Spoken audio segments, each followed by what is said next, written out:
Welcome everyone. In today's video, we are going to talk about the anterior Henry approach to the radius. This is an excellent, safe approach to the radius which can expose the entire length of the radius. Common procedures utilizing this approach are open reduction and internal fixation for fracture radius, bone grafting with open reduction and internal fixation for non-union of radius, radial osteotomy, biopsy and treatment of tumors, sequestrectomy for chronic osteomyelitis, compartment syndrome of the forearm, and exposure of bicipital tuberosity. The internervous plane is between brachioradialis, which is supplied by the radial nerve, and flexor carpi radialis, which is supplied by the median nerve for most part of the approach. In the most proximal part of the approach, the plane is between brachioradialis and the pronator teres, which is supplied by the median nerve. Now we have to know what is mobile ward of Henry. This is composed of three muscles: the brachioradialis, extensor carpi radialis longus, and extensor carpi radialis brevis. During superficial dissection, these three muscles are retracted laterally as a unit during the superficial dissection of the approach. Now let us come to the technique of this approach. The position is supine position and a tourniquet is applied in the arm. However, it is better to avoid exsanguinating the limb as the venous blood present during the approach makes vascular structures easier to identify during the approach. The incision is from the styloid process of the radius to the anterior crease of the elbow, just lateral to the biceps tendon. The length and location of the incision depends on the part of the radius to be exposed. Following this, the fascia is incised in line with the incision. And now we develop the superficial plane between the brachioradialis and the flexor carpi radialis.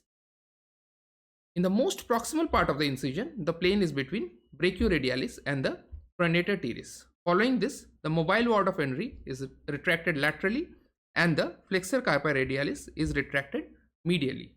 Now to identify this plane, the superficial branch of the radial nerve is helpful as it runs on the underside of brachioradialis. Now what happens during this approach is the brachioradialis is surprisingly very medial in this approach, especially in the mid part of the incision. So there is a tendency to stray laterally. So if we can see this superficial branch of the radial nerve, this runs just underneath the brachioradialis and can guide us regarding the correct plane.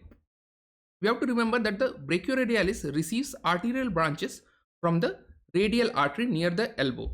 So these are some arterial branches which the brachioradialis receives. These are known as recurrent radial artery. Now these leash of vessels need to be ligated or coagulated before the mobilization of the brachioradialis. Otherwise we can avulse them and this may cause a painful post-operative hematoma. The radial artery is a very important structure in this approach which lies beneath the brachioradialis in the middle part of the incision. Now these are easily identified as they are accompanied by two vena committantes. So the caliber of radial artery is surprisingly small after the tourniquet has been applied. So if we exsanguinate the limb, if these vena committantes are also not seen, it will be difficult to identify the radial artery. So it is better to not exsanguinate and identify this radial artery with the help of these vena committantes.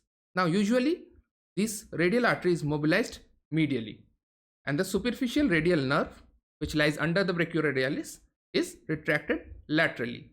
Again, you have to avoid injury as injury to this nerve may lead to a painful neuroma.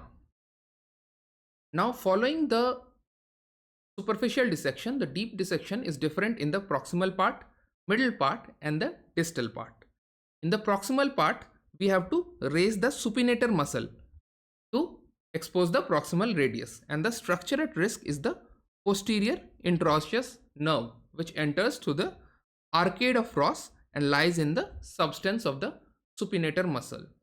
If we raise the supinator muscle from its broad insertion just lateral to the biceps tendon, then we can avoid injuring this nerve. So what we have to do, we just start just lateral to the biceps tendon. There is a small bursa between it and the supinator and we fully supinate the forearm. This full supination exposes the insertion of the supinator muscle completely. Now, if we can raise it properly from this insertion, we will protect the posterior interosseous nerve. This nerve winds around the neck of the radius within the substance of the supinator. So if we don't enter the substance, we are generally safe. Following this, we have to raise this muscle subperiosteally and avoid excessive retraction to prevent neuropraxia.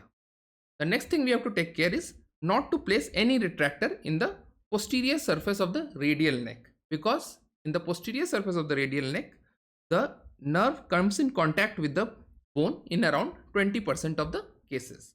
So these are the two precautions we have to take. Then we can expose the proximal part without injuring the posterior interosseous nerve. In the middle third, we have to detach the pronator teres and the flexor digitorum superficialis, which covers the middle part of radius. Here we have to pronate the forearm. This exposes the insertion of the pronator teres.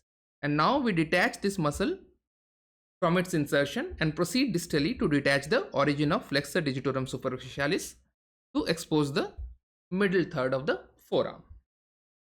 In the distal third, we encounter pronator quadratus and the flexor pollicis longus. Here again we have to supinate, which exposes the origin of the pronator quadratus. We detach the origin of pronator quadratus from the lateral side and retract both the muscles medially to expose the distal third of the radius. So we see we can expose the entire length of the radius. In the proximal part, we have to supinate. In the middle part, we have to pronate. And again in the distal part, we have to supinate to detach the muscles. Now let us have a look at the dangers during the approach. The nerves at risk are the posterior interosseous nerve in the exposure of the proximal third. This nerve winds around the neck of the radius within the substance of the supinator muscle after entering through the arcade of Frost. So the precaution we have to take is fully supinate the forearm and start the raising of the supinator muscle just lateral to the tendon of biceps. A small bursa between the tendon and the supinator insertion helps us guide regarding the correct plane. Avoid excessive retraction and do not place any retractor in the posterior part of the radial neck, as the nerve is in contact with the bone in around 25% of the cases.